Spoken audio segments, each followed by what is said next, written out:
Rain slid down his face, mixing with silent tears he didn't bother to wipe. Students hurried past him, umbrellas bumping against each other, cars sending ripples through puddles. But Ethan didn't move. He stared at the ground, gripping the rejection letter so tightly it crumpled.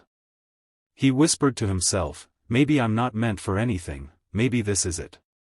His voice trembled with a hopelessness he had never felt before. He didn't realize how long he sat there until the rain stopped and a shadow fell across him. A woman's voice, soft but firm, said, "You look like you've had a rough day." Ethan looked up. A woman in her mid-40s, dressed in a neat blazer, stood holding a cup of hot coffee. Her name was Olivia Hayes, though he didn't know that yet. She smiled gently. "Can I sit?" Ethan didn't have the energy to refuse, so he nodded. She sat beside him, offering the coffee. "You look like you need something warm." He hesitated, but the warmth in her eyes made him accept it. He took a sip and exhaled as the heat spread through his cold hands. Olivia didn't bombard him with questions. She simply said, "Sometimes life pushes us to the edge so we can see how strong we truly are." Something in her voice made Ethan break. He told her everything, his mother's death, working 2 part-time jobs, losing the scholarship, the fear that he was failing at life. He didn't know why he trusted her, but she listened without interrupting once.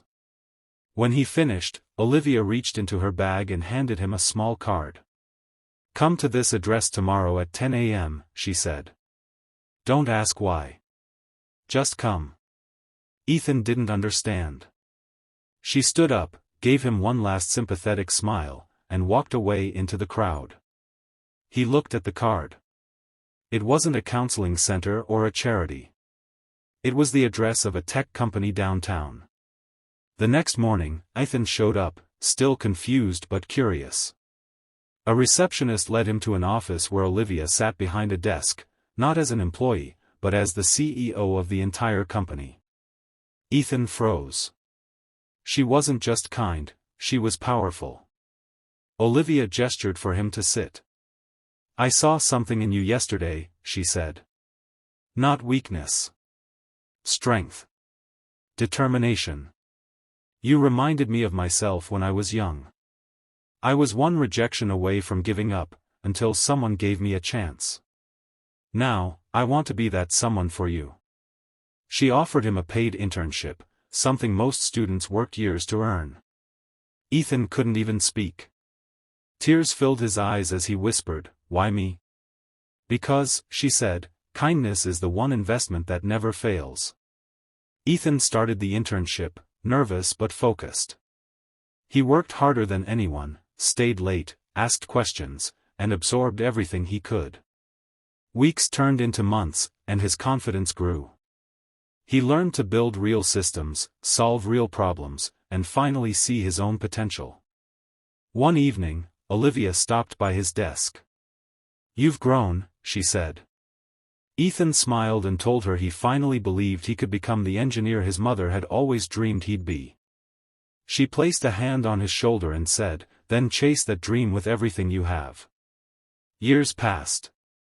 Ethan graduated, worked full-time at the company, and eventually became one of its brightest young engineers. He bought a small apartment, helped other struggling students, and never forgot the moment that changed everything. One day, at a company event, Ethan took the microphone and said, "Most people think success comes from hard work, and yes, it does. But sometimes, success begins with a stranger who refuses to let you fall." He looked at Olivia sitting in the front row, her eyes shining with pride. "That stranger saved my future," he said. "And now, I want to be that stranger for someone else." The room erupted in applause.